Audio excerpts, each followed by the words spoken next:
Hey everybody, this is your daily dose of all things royal. Now, I wasn't going to do a video today, but we have a reason to celebrate.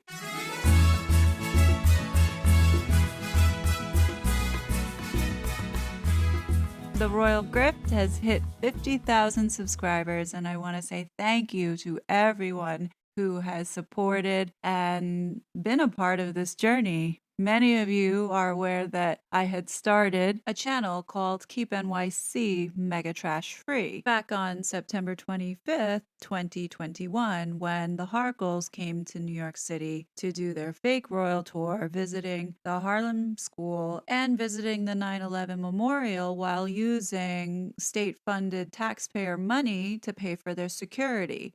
Also, they had crossed the line where they had exploited the names of the people who perished from that tragic day. That channel began out of protest because there was rumor that they were thinking about moving to New York City. And I see this couple as a domestic terror threat. And they bring with them a radicalized group of people who support ideologies such as Antifa. I don't want it in my community, and I certainly don't want this couple exploiting the disenfranchised and the minorities here. So anything they do that pertains to New York and pissing us off will go up on this channel.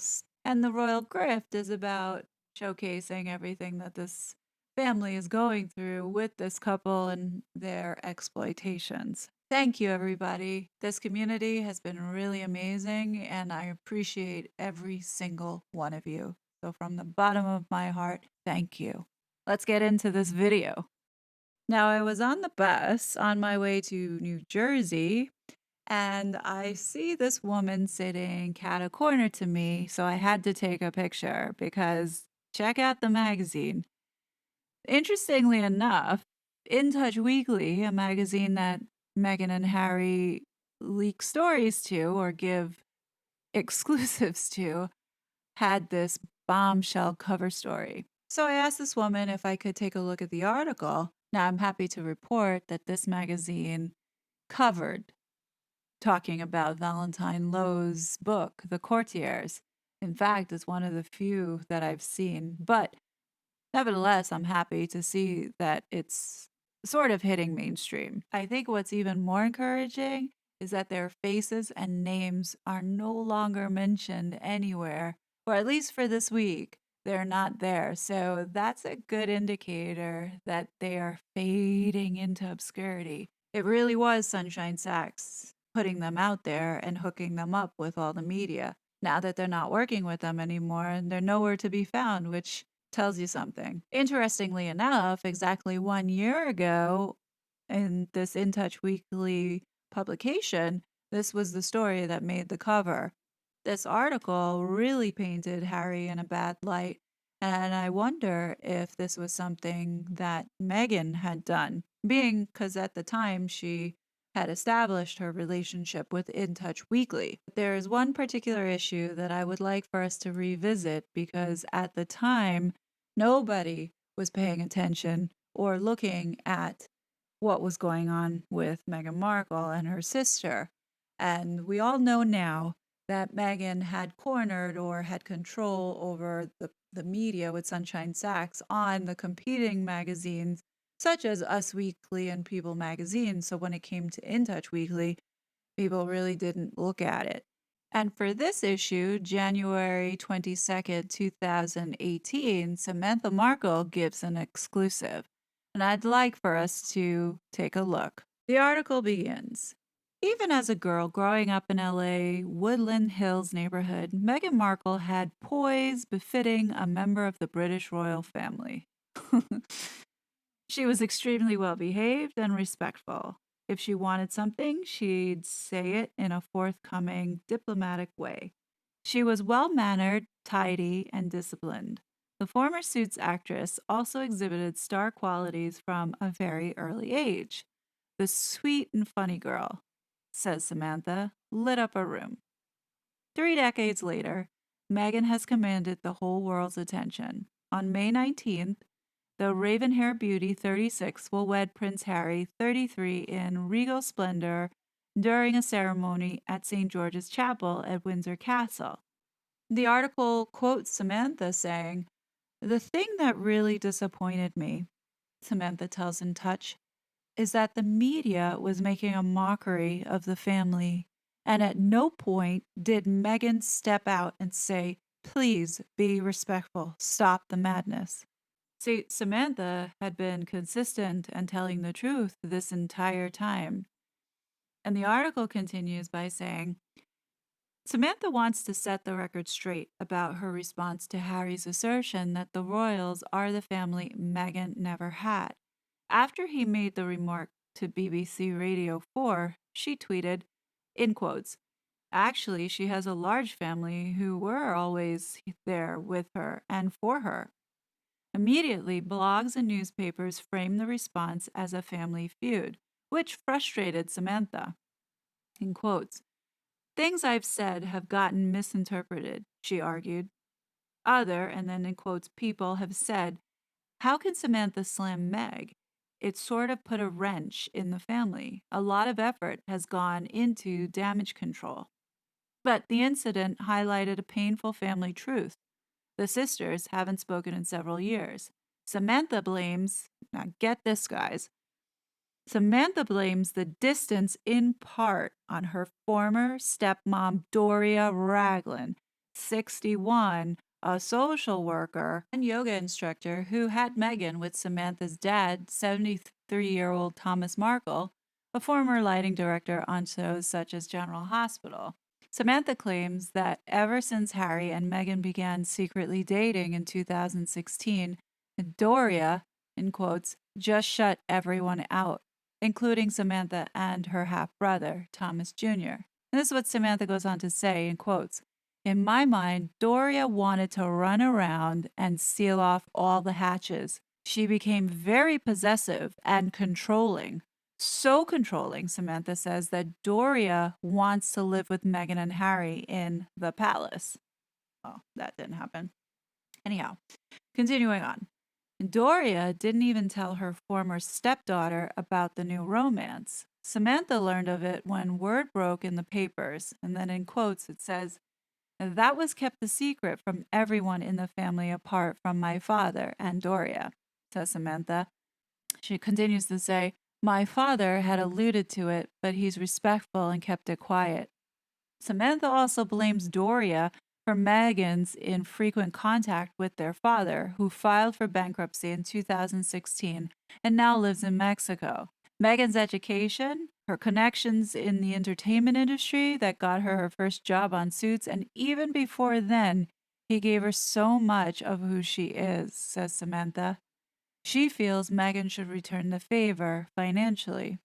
Referencing the costly Ralph and Russo gown Meghan wore in her engagement photo shoot, Samantha says, "If you can spend $75,000 on a dress, you can spend $75,000 on your dad." Despite the distance between Meghan and Thomas, Samantha believes that Harry called her father to ask permission to pop the question. And Samantha's quoted saying, "That's the proper way of doing it. Harry is respectful that way, and I know my dad thinks fondly of him," she says. And yet, Harry has never actually met his future father-in-law. Just because Harry was royal doesn't mean that he has class. I think that it's appalling that Harry did not have the decency to go and meet with Mr. Markle, considering that he was taking his daughter, if you look at it in that perspective of, marriage. That showed right then and there having a lack of respect or class or courtesy for people in general. And shame on Harry for doing that. And I'm not sure why his father nor grandmother didn't tell him to have some manners and do the respectful thing. Anyhow, let me finish this article. Now, Samantha, if you're listening to this, my hope and prayer is that you remember that you did this interview, and this is what was written. It says, "Things weren't always so tense between the Markles. Samantha and Thomas Jr. were 16 and 14, respectively, when Meghan was born." In quotes, it says, "She really was the light of my life," says Samantha. Though the elder Thomas and Doria split, everyone kept in touch, and Samantha made a point of bonding with her little sister. In quotes, it says, "We'd pick her up after school, take her to the duck pond, take her to see movies, go to the studios with dad, or go to restaurants together," says Samantha. "It was all very normal." According to Samantha, Megan showed an independent streak early. She's quoted saying, "She became more outspoken around the age of 12. She was very comfortable defining her reality and environment, and her father was very adamant about that. He'd tell us to speak our mind and tell it how it is." I think the problem with Thomas doing that was that there was no caveat in saying that not everybody will agree with you, and that's okay. And maybe give the advice that the smartest person in the room is the one who's not speaking. So keep your mouth shut. And the article closes by saying, "But Samantha sees no reason why she shouldn't be invited. We're family," says Samantha. "Most of all, she wishes she and her sister were close now, like they used to be. It's bittersweet. The little Megan that always sat on my lap, I'll never lose sight of that. I still see her as my little Meg." I know many of you have varying feelings around the different Markle family members. I can honestly say with Samantha Markle, she has been consistent and has been telling the truth from the very beginning. And early in when all of this had started, she was faced with an onslaught of media that were coming at her. And all Megan had to do, if she didn't like her family talking to the media, was directly place a phone call or even a simple email to Samantha and say, "Look, cut it out." But she did none of that. It's stated in this article from the very beginning that Megan didn't do anything. She didn't reach out, she didn't contact them. She could have stopped all of this, but she chose not to. And I think that that says a lot about Megan. And hopefully, this particular article will get brought up in Samantha's case. We really should be rooting behind Samantha because she is the one that is going to pull out the truth in the discovery. I hope, it's my hope, that they do not come to some sort of settlement. It does look like next year in June that there is a mediation. I read that somewhere.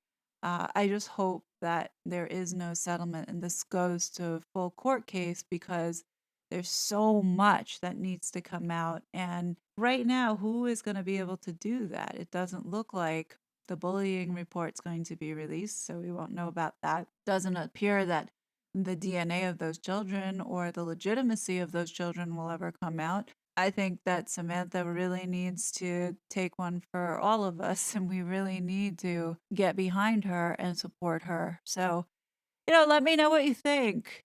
Leave your comments below. Again, thank you, everybody. I am happy that you guys are enjoying this content, and I have some things that I'm working on. Hopefully, you will like it. Computer is a little bit on the fritz, but we're working through it. There's quite a bit going on in my life at this moment, but I'm still here and bringing the best that I can to you. So, anyhow, I will be back soon, everyone. Bye. Such a fraud.